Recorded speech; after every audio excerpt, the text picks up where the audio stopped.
Hey y'all, welcome back to my channel, or just welcome if you're new. My name is Eboni Harris and I'm a licensed relationship therapist and serial entrepreneur based in Houston, Texas. And we're back for week 2 of the movie review. I'm so proud of myself for making it to week 2 because it was a struggle. After editing that first one, I was like, oh, this is a lot. And I didn't even add a lot of clips to that one.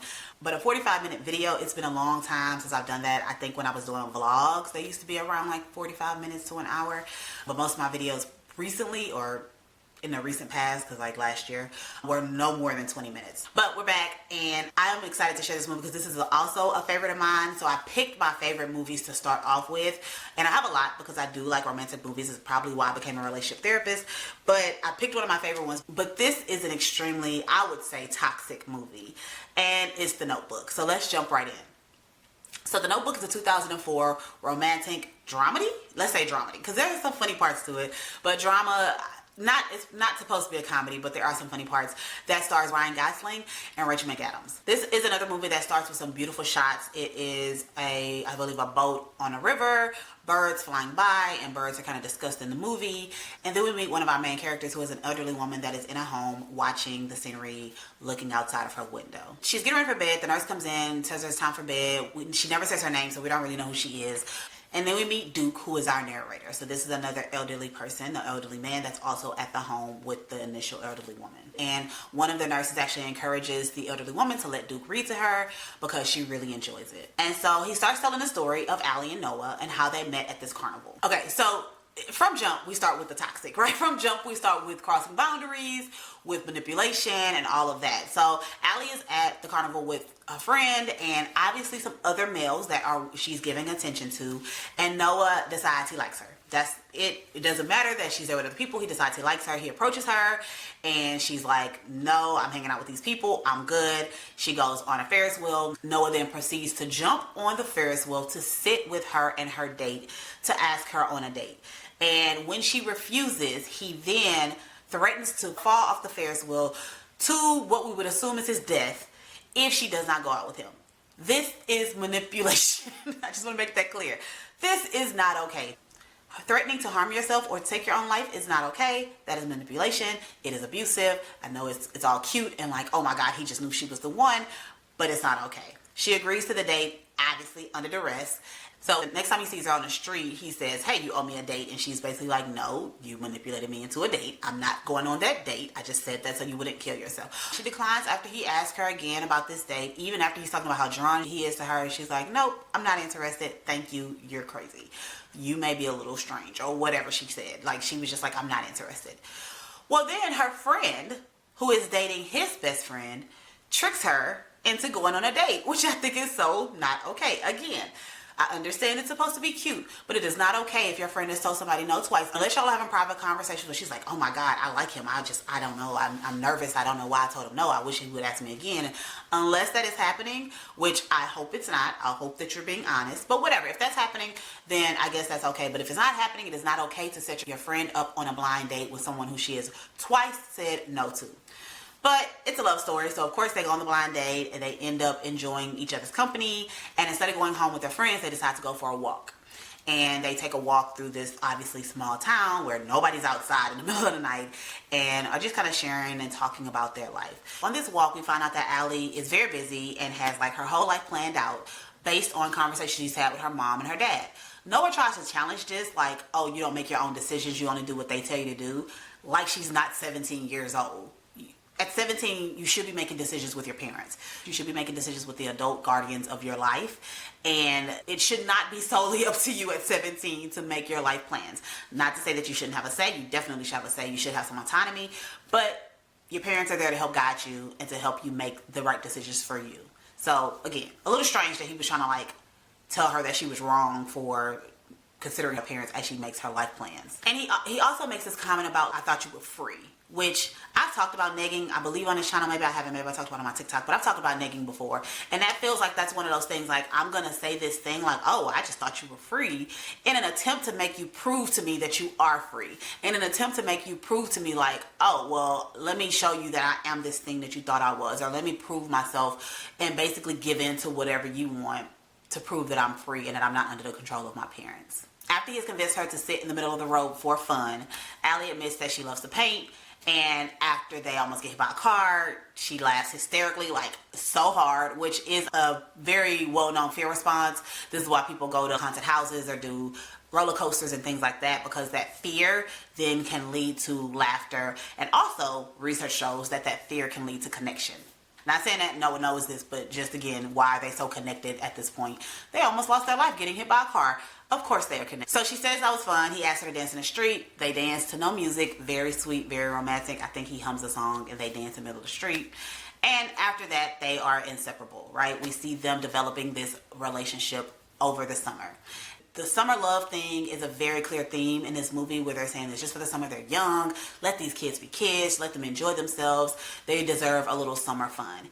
She ends up going to go give Noah a painting, and she ends up meeting his dad because he's reading poetry to his dad, because that's the way he recovered from a stutter.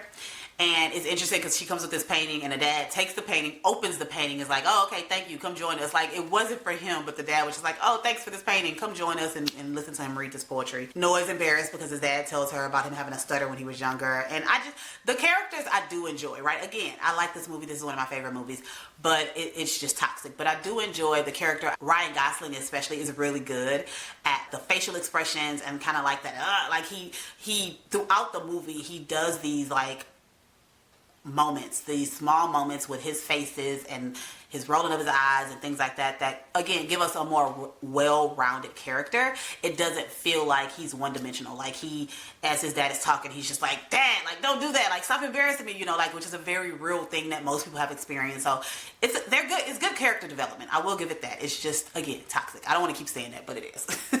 They start to talk about how passionate they were and how they would fight passionately.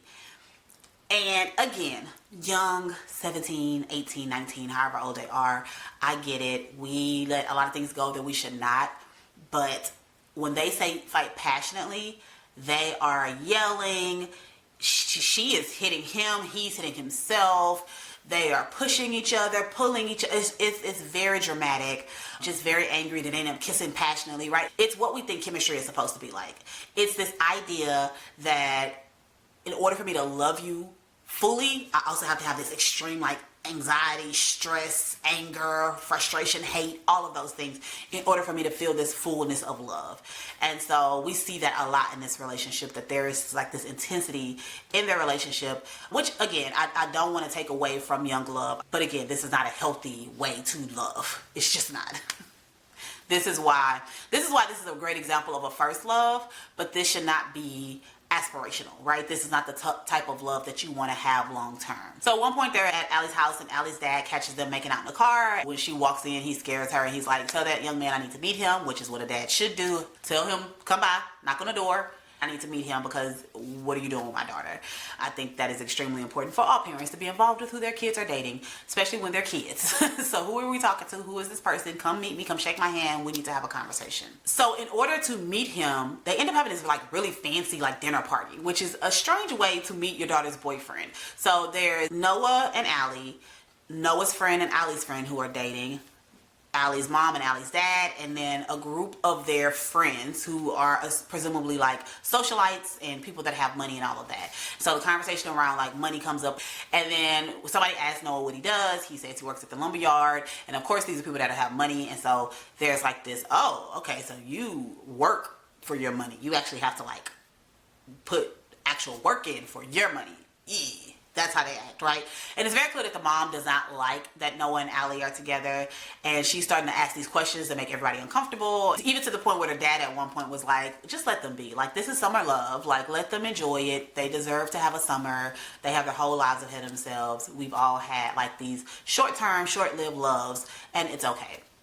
So one night they go and hang out, and Noah wants to show Allie this house that he loves, and he wants to buy. It's an abandoned house, huge house. And they go in, and she is like running around the house, telling him what she wants to do with the house and how much she loves it, and I want a room for me to paint in, and I want a wraparound balcony, and all these other things. And so they kind of are, dreaming about the future. Allie ends up playing the piano, and so there's a lot of sexual tension there. And so when they decide they're going to go ahead and have sex, it's clear that it's Allie's first time. I'm not sure if it's Noah's first time, but it's Allie's first time. And she's very like nervous, and she's talking to the point that like Noah's like, hey, we don't have to do this. I can tell you're nervous. We don't have to do this. And she's like, no, I want to do it. And then she just keeps talking. So it's, again, and Noah in his, or I'll say Ryan Gosling in his amazing acting is just like, I'm respectful. I care about you. This is not a necessary thing, but ma'am, if you don't stop talking, this is going to be a problem. Again, whatever. So anyway, Finn comes in, which again is Noah's friend. Finn comes in and is like, hey, Allie's parents have called the police because it's 2 o'clock in the morning and y'all are outside and he's worried about his daughter or whatever. Noah wants to like be there for Allie as they talk to her, but the parents are like, no, let me talk to my daughter by herself. And during that time, the mom is going in about this man who is not good enough for her daughter and all this stuff. Not a great conversation. Noah hears the conversation. Noah decides to leave. Allie runs out. She's crying and she's just like, where are you going? Don't leave. Forget them. I love you. I want to be with you. Really dramatic again, right? And I get it, love, right? First love. I don't want to like diminish that. First loves are intense. I know, I was there. He's like, no, maybe they're right. This was just a summer thing. Like, go ahead and, we'll see what happens at the end of the summer. And she's like, if you're gonna work with me, do it now. So she flips out. She starts hitting him. He hits himself. She kicks the truck. It's a whole dramatic thing. And basically he ends up leaving and she's like crying and yelling or whatever. And she's like, I love you. Like, we'll be okay. Don't worry about it. Earlier when they were fighting and he was like, you know what? It's good. This was a summer thing. He was like, go and live your life. Like, what kind of life do you have here with me? I work at a lumber yard. I want you to go and live your life. I do think that is a very noble thing to do, a very honorable thing to do. I understand people would say like, well, she gets autonomy. She needs to decide what she wants to do. And yes, I do agree she gets to decide. But I also know that oftentimes there's this like struggle when it comes to relationships of what comes first. Does love or does my life come first? And I would say at 17, 18 years old, I would hope that your life comes first. You could set your life up, and if that person is meant to be with you, y'all will be together. You choosing to live a full life and you deciding to take care of yourself, make decisions for your future self is extremely important. So the fact that he was like, go ahead, live your life. I don't want you to stay here in this small town where I don't have a lot going on. I want you to go and have everything that you need to have and everything you deserve, and I don't want to be the person that holds you back. I wanted to make sure that I acknowledge that he was really on like, you live the life you deserve, you go and do all of these amazing things, and trust me, if we're supposed to be together, we'll be together, right? And that's what it seemed like he really and truly believed. And the reason why I give so much credit there is because the way it started with her being like not interested, and he's like, yes you are, and you would expect him to kind of be like, no, stay with me, love me, don't go anywhere, like more of a possessive thing. And so the fact that it was like, I love you, I've been able to love you, I want you to live and go and like have this full life is like kind of surprising with the character that they had kind of showed him to be in the beginning. So that's all I wanted to point that out. Next morning she wakes up, parents are like, nah, we gotta go. It's time to go. You've had your fun. We gotta get this summer love done. We need to end it. Before it's time to go, she goes to go say bye to Noah. Noah's out at work, so she tells Finn, tell him I love him, I'm sorry. I know we had this fight, but just tell him I love him. Finn is the one that's like, look, if he wants to talk to you, he'll write you, but it's over. Summer is over. Just go ahead, go home, go to college, do your thing. If he wants to communicate with you, he will write. Once Noah comes back, Finn tells him, hey, your girl gone. So he runs and, tries to get to her, but they've already left the city. So he starts writing her, and he writes her every single day for a year. Commitment. I will say that. That is commitment. Without a letter back. And again, this is under the assumption, because I know we always cross that line of like stalking versus persistence versus like care, all that kind of stuff. But this is under the assumption they've had this intense love. They know how they feel about each other. They have these fights, but they know they love each other. Wrote her every day for a year. She never wrote back. Noah and Finn end up joining the military. She goes to Sarah Lawrence, and then she starts volunteering with veterans that have been injured in some hopes of maybe even seeing Noah or knowing what happens to him. While Allie is helping these injured veterans, she ends up helping this veteran in a full body cast, and they flirt, or he flirts with her, basically asks her on a date, and she's like, you need to focus on getting better because you cannot move a muscle, so focus on getting better. He ends up finding her. She's with classmates or something. They see each other, and he says he wants to take her on that date. He's a handsome man, and so they end up going on a date, and she falls in love. Duke, telling the story, is saying like she's even surprised by how quickly she falls in love with this, because she knew how intensely she felt for Noah. So the soldier's name is Lon. He's went to war. He's come from a wealthy family. So her parents are happy. Finally, you found somebody that fits the type of man we believe that you should have. It also didn't seem like they had any like toxic back and forth. It actually seemed like a pretty healthy relationship, unlike her relationship with Noah.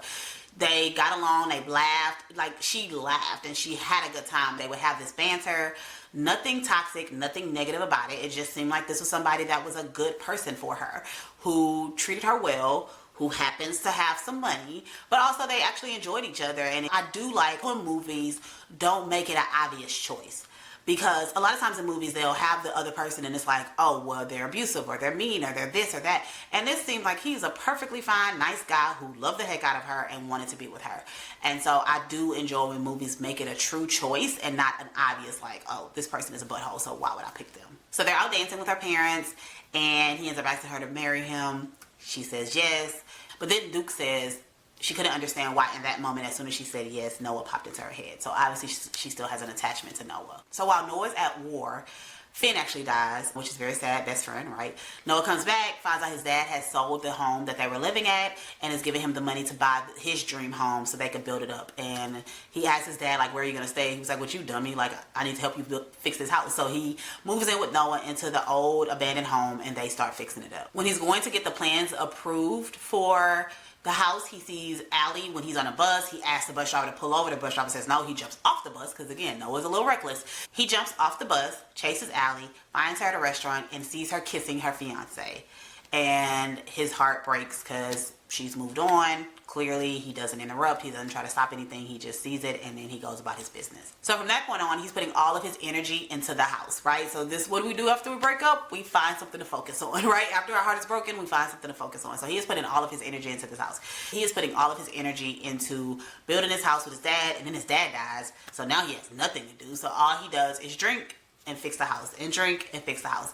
And once he finishes the house, it says he thought about torching it, right? Setting it on fire. But instead, he puts it up to be sold, but he can't seem to sell it. No matter what someone offers. If they offers him too little, then he says no. If they offer him the price he asks, he raises the price. If they offer him too much, he thinks they're crazy and won't sell the house. We also are introduced at this point to Martha, who is somebody he is sleeping with. It is very clear that he is not interested in having a relationship with this woman. She is trying to have conversation after sex and ask him questions, and he's just like being short. It seems like he feels bad about it, but it just seems like he's in a very depressed place, right? He's just living his life. He's accomplished his huge goal of building this house, and he just doesn't have anything else to really live for, so he's just going through life.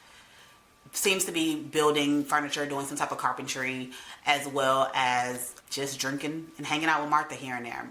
Martha's a widower, and she is very aware that it seems like he is not open or ready for a relationship, but they're both bored. They sleep together, they hang out. It's something to. And it seems like Noah had one sole focus, and once that was done, once the house was done, he just really had nothing else to give. And it's very clear that Martha wants to try to push this to be a little bit more, but Noah is just not interested, and she's willing to accept. And I say it seems like it, but he says it to her pretty directly. So, you know, he's being honest. He's being honest. So at one point, Allie is planning this wedding. Her mom is creating a wedding of the century or whatever. Like, the mom is so excited to create this wedding. So they're trying on dresses, and they were mentioned in the newspaper. And when she looks at it, they open the newspaper, and there's a picture of Noah with the house, and it talks about how he, you know, built this house in this small town. And Allie faints. And then we see her in a bathtub. She's drinking, and she has a newspaper next to her with Noah. It is very clear that the mom is concerned. The mom is like, ah, shit. Like, as soon as she sees the picture, she's like, oh, we were so close. We were so close. That's what the mom looks like. Because she knows, like, what it feels like to have lost your first love and to not have any closure. But yes, mom knows how it feels to, that, like, what Allie is going through, and the fact that she has lost her first love, right? And so she's like, oh, we were so close to her moving on and having this life. But now Noah is now back on her mind very clearly. When she faints, it's quite funny. I feel like it's a romantic comedy, but I'm sure it's not supposed to be. It's a funny scene. She immediately tells her fiance that she needs to go find her man. She doesn't say that, but she basically says, like, I just need to go figure some things out. I'm thinking about going to this town and just staying for a few days just to clear my head. And he's like, are you sure? Is everything okay? And she's like, yep, everything's fine. I just need a break. It's a lot going on. I need time. So he's like, all right, I love you. I trust you. Go ahead. But of course, he's like, something's up, but do what you need to do so that we can live our happily ever after. So she immediately goes to go see Noah. So at this point, I'm not really sure how long it's been. I know she was 18 or 17 when they first met. The assumption is that she went to college for like 4 years, and then she is like dating him for a year or two or something like that. So I kind of gave it 6 years, and I think later on I ended up saying it was 6 years. So at this point she's 23 years old is my assumption. I don't think they ever really said how old Noah was. If they did, I just missed it, but Allie is 23. So she goes back, she sees Noah. He is literally stunned to see her. Like, he doesn't say a word when she like comes to the house, and he walks out of his workshop and is talking to her, and then he asks her, you know, do you want to go have a beer or something? So they go in, they have like a little innocent dinner, a little bit of flirting or a little bit of tension, but like nothing major. So she leaves, and Noah's like, come back tomorrow, I want to show you something. And again, it all feels innocent at this point, even though Duke, our narrator, is like, Noah was like, oh, she back, I'm not letting her go. I'm going to keep her here, right? So he invites her back the next day. She gets to her hotel. Her phone is ringing off the hook. Lon has been calling her back to back to back to back to back. And she's just like, oh, I'm fine. I'm sorry. I left. I'm here, though. I'm good. Like, doesn't give him any information. He's still like, are you good? And she's like, oh, yeah. And he's like, all right. He's really trusting her in this space, right? Where he cannot get a hold of her. He doesn't know what she's doing down there. But he trusts her. She said, I'll call you tomorrow. When Lon calls and she hangs up the phone, the first thing I thought was, girl, you was about to have an affair. Like, and again, nothing has happened at this point. But obviously there's some tension. This is your first love. This is somebody you care about. And the fact that you are lying and keeping secrets is typically first steps of starting an affair, right? Oftentimes we say infidelity is based on the person who is cheated on. They get to decide what is infidelity. But there are some signs that normally we can tell are going to lead to infidelity. There are signs that there is going to be some cheating happening at some point, right? There are signs that you might become unfaithful at some point. And the first of those signs is keeping secrets and lying. And specifically when you are aware, like you are keeping a secret and you feel that guilt for like, this is something I should probably tell my partner, right? It doesn't matter how you slice it, how you say it, how you give yourself excuses about why you didn't do it. If you are keeping secrets and lying and specifically saying, nope, I did nothing. I just went and did this. I just went and did that. I can't remember what her excuse was, but why she wasn't answering the phone. But you are lying to your partner about spending time with another person who you know you have had feelings for in the past. Even if you can delude yourself into saying you don't have feelings right now, you know you've had feelings for them in the past.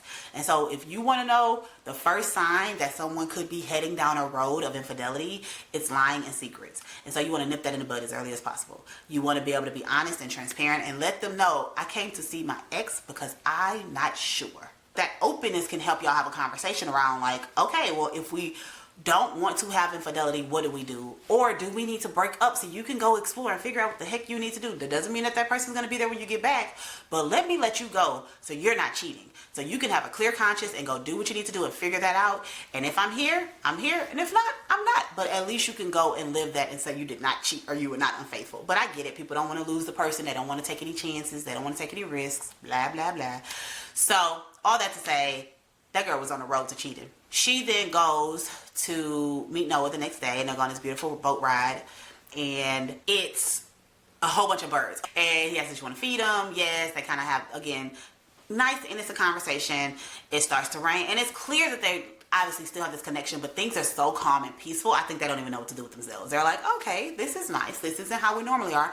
Maybe the passion isn't there. I don't know if this is what they're concerned with, but this is how I'm saying it. They are too calm, and I think they might be a little nervous. They get back, and he is docking the boat, and she runs off the boat, and then she turns around and just starts yelling at him. So this is the dramatic scene, right? This is the scene where she's like, why didn't you write me?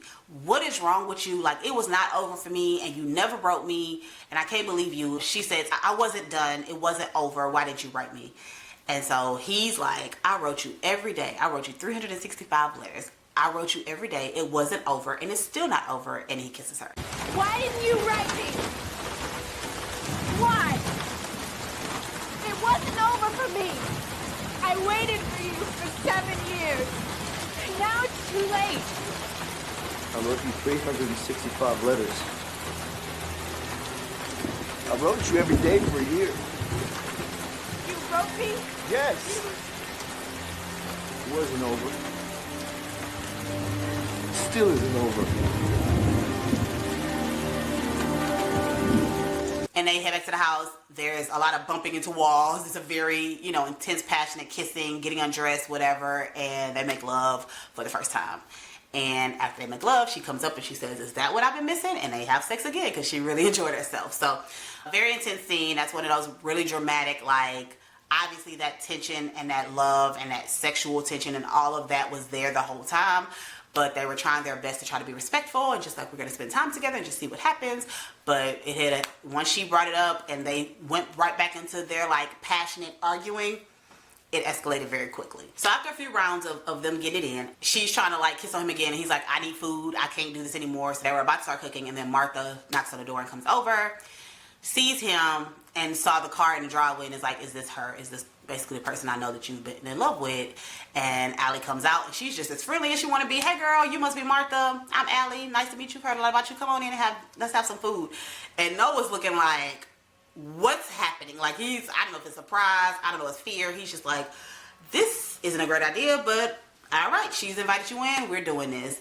The next scene, Martha's leaving. She's saying, I see why you're in love with her. And basically seeing them together has sparked her belief that she can find a love similar to that, or like the one she had with her husband who has passed away. And so it kind of gives her this idea, this motivation that, you know, I can actually have that type of love again. And so she thanks him, gives him a kiss, and she leaves. Next day, Allie wakes up to like a note that leads her to this painting room, and she's sitting on this wraparound balcony, painting naked, just free, really free, right? Remember in the beginning he was like, I thought you were free. Being free, painting on his balcony naked. She sees a car come. She ran down the stairs with just the blanket on. It's her mom. Her mom is like, what are you doing? What's happening? Why are you here? They go back and forth. She confronts her mom about the fact that she didn't get these letters. She was like, where are these letters at? He told me he wrote me every single day, where are these letters? And the mom takes her to go see this man Mom was in love with when she was a teenager. She was like, I know exactly where you're coming from. And this is the man that I thought I would spend the rest of my life with. And it's a very sweet scene. It's a very touching scene where she's watching this man that she thought she would be with. He's also, it seems to be a lumber worker. And she's like, my life would have been completely different had I chose him. And she was like, and don't get me wrong, I love your dad. And she's emphatically telling Allie, like, I love your dad. That man has treated me better than anybody would ever treat me. He is more than I ever deserve. I appreciate this scene because, again, life is about choice. And there is not a wrong or right choice in a lot of the decisions we make. We just make the next best choice. And she ended up choosing this person who gave her this life, who gave her daughter this life, because she chose her family and she chose her future over this love that she was feeling in that moment, right? And it doesn't mean that she doesn't miss that. It doesn't mean she doesn't wish she could know what that life would be like. But I think sometimes we get so consumed in like the what ifs. And while she is very thankful for her husband and thankful for the family that she has and her kid and the life that they get to live, she is also aware, like, I could have had a completely different life with this person that I also loved. And there could have been this like another trajectory of my life. And it doesn't mean I chose the wrong one. It just means that there's something else out there that there's another life that I could have lived, and I have to come to terms with that, and I accept that. And there's some times when I think about what that could have been. So she says sometimes when she comes to town, she just goes and sits and watches him work because this is a person that she also loved.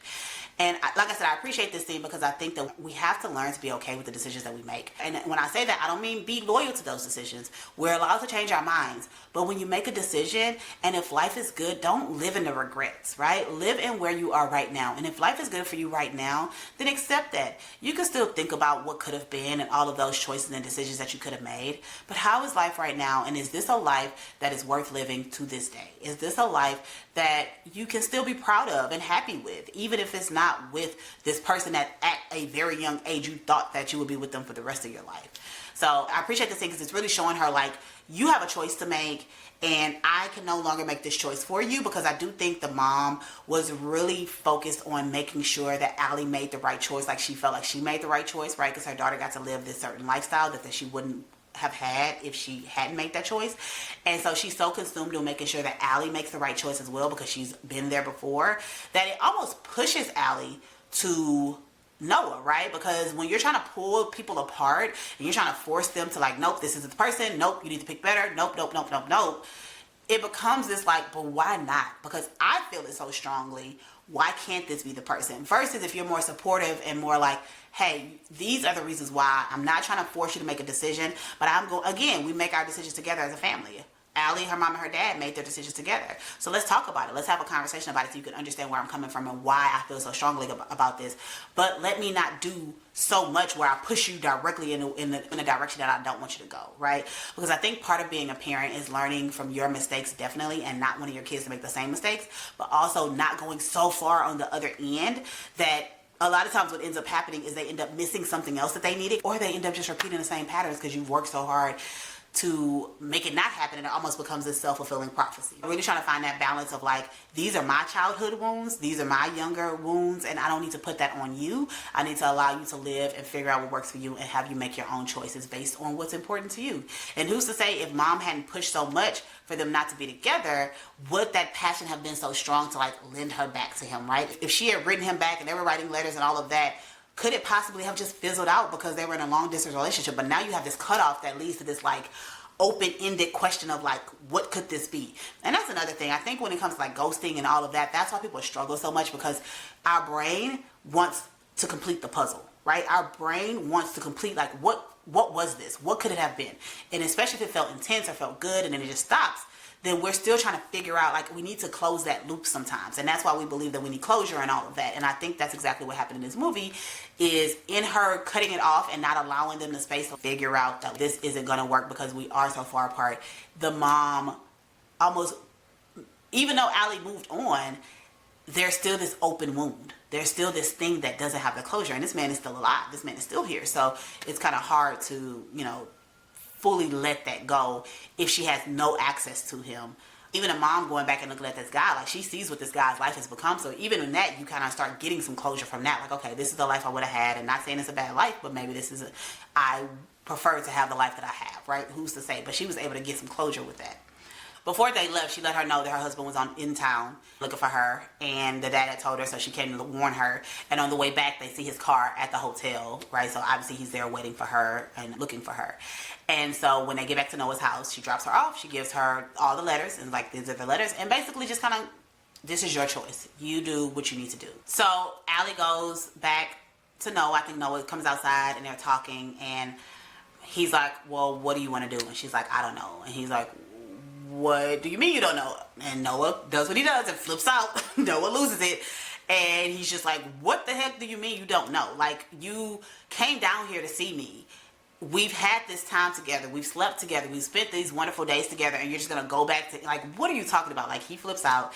And so they start back with their fighting crazy. Allie tries to leave and Noah doesn't let her leave. And it's like, what do you want? What do you want? And again, this is one of those things that's funny to me.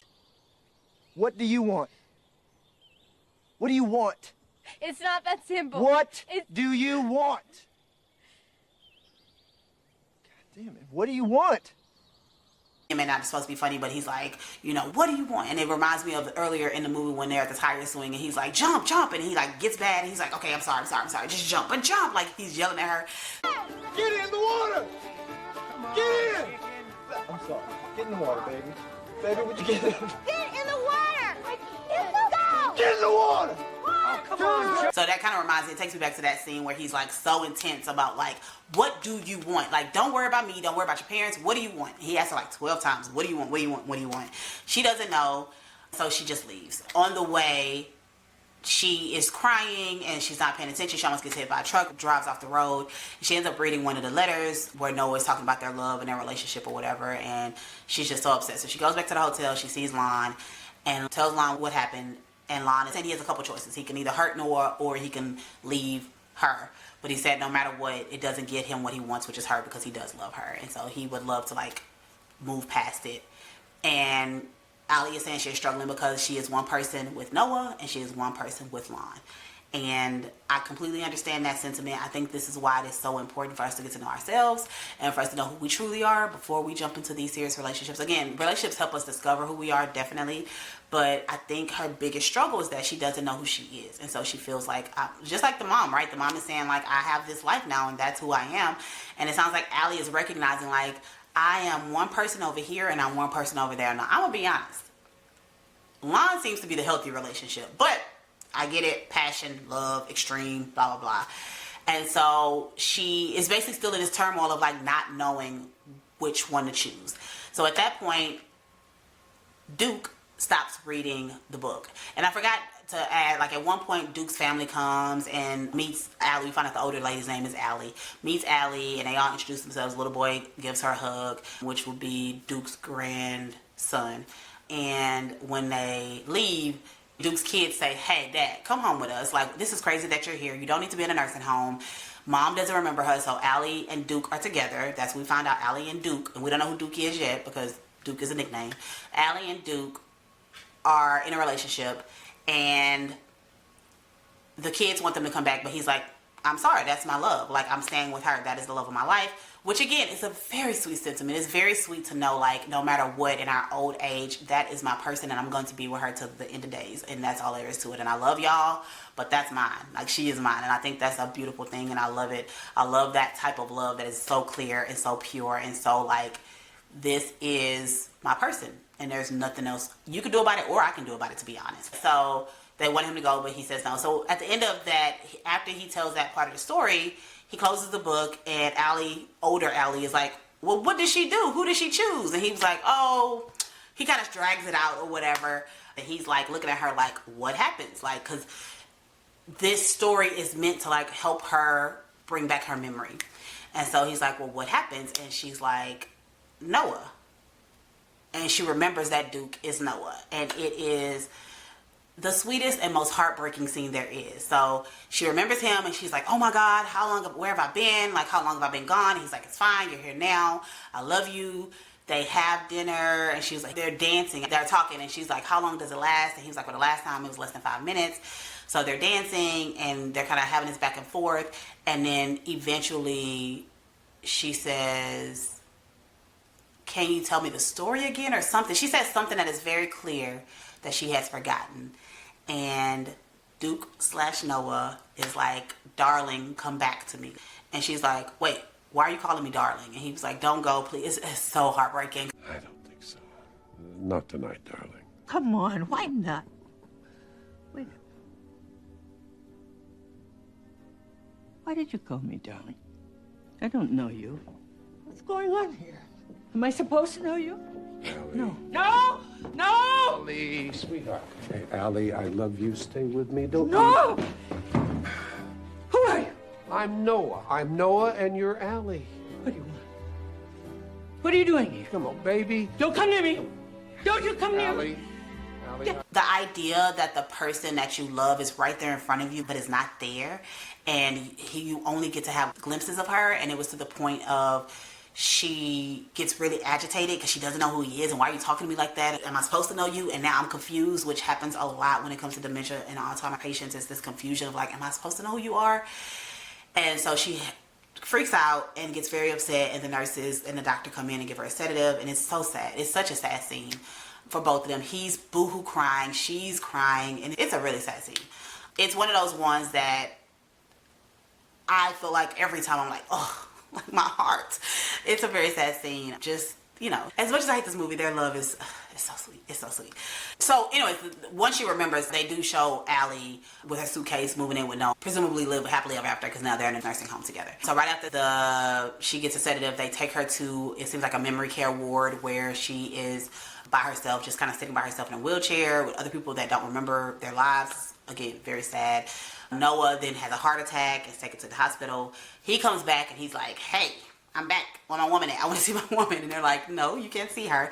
So he's strolling around, and the nurse basically says, well, I'm going to go get some coffee, and I'm going to be gone for a little while, but don't get into any trouble. And so he sneaks into Allie's room and sits next to her bed and is like, hey, and she wakes up and she remembers him that time. And they have like a brief little conversation. They talk about their love, and she asks if their love could take them away together. And he says he thinks that their love can do anything. And so he lays in the bed with her, and they hold hands. And then the next morning, the nurse comes in, and they have both passed away in their sleep because their love took them away together. I love this movie. It's so funny because I'm saying I'm going to be so critical of these movies, and in the end, I'm just like, oh my God, I just love those movies. The movie is so great. Again, toxic, unhealthy, all those things. But the idea of like love being that like ingrained, and like you can't, like it's almost like you cannot choose another path.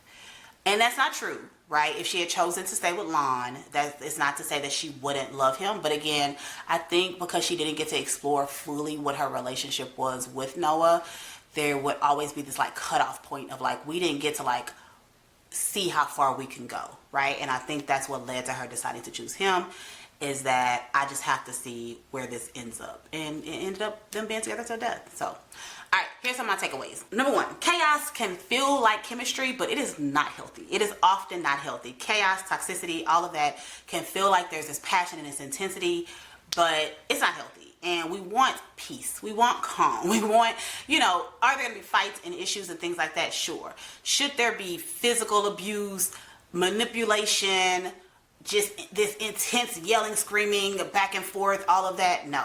Again, first love, 17, young, emotional regulation out there, all of that, I get it, but we don't want to model our relationships after extremely toxic relationships, and this was definitely a toxic relationship. Also, be careful when it comes to generational trauma, whether you're a parent or going to be a parent one day. You have parents who, you know, it seems like their stuff is kind of bleeding into your stuff. Be mindful of that. Understand that it is up to us to resolve that and not put it on the next generation. And understand that often when we try to protect the next generation, we end up doing more harm than good. And so we want to help and make sure that they learn from our mistakes and our lessons. But the way to do that is not to force it. Oftentimes it's through open communication, it's through letting them know what's happened, it's through discussing boundaries and what's important in a healthy relationship and all of those fun things. Again, which this movie is based in like, what, the 1930s or something. So yeah, a lot of that stuff wasn't as prevalent back then. But yes, when it comes to generational trauma, we don't want to try to force the next generations to not experience it as much as we want to educate them and help them understand what decisions they can make and understand what decisions we made and maybe how we would have showed up differently. Having a strong sense of self will help you every single time. Having a strong sense of self will help you know what's the next best decision for you. And I feel like in this movie, that was something that was, well, I think she ended up getting there, right? But I think that was the part that was missing, was that she felt so torn because it feels like I am two different people. And it's not that I dislike either of these people. I'm perfectly fine with this version of me and I'm perfectly fine with that version of me, but these are two different people and I really need to figure out who I am and who I want to be. In the end, she chose to be with Noah. She chose that was the person that she wanted to be. This chaos and passion and all of that, that is what she chose. And it worked out for her. But I think when we have a great sense of self, when we have a really good sense of self, then we are able to make the next best decision for ourselves. And we also understand that it's not about it being right or wrong. It's about who am I today and what decision aligns and makes sense for who I am today. And as I grow, how do I continue to make decisions that align with who I am and not decisions based on old versions of me and not decisions based on who I wish I was, right? All right. So those are my thoughts on The Notebook. Again, obviously, as you hear me talk about this movie, I absolutely love this movie. It's a great movie, but there are some very toxic themes that we need to learn from and not carry on into our relationships. I hope you enjoyed this video. Let me know what you think about The Notebook. Have you rewatched it recently, and what are your thoughts? And let me know any other movies that you think I should do. I already have a long list, but if you add some more movies, who's to say what the next movie will be? I hope you guys enjoyed this, and I'll see you next time. That's all. Bye.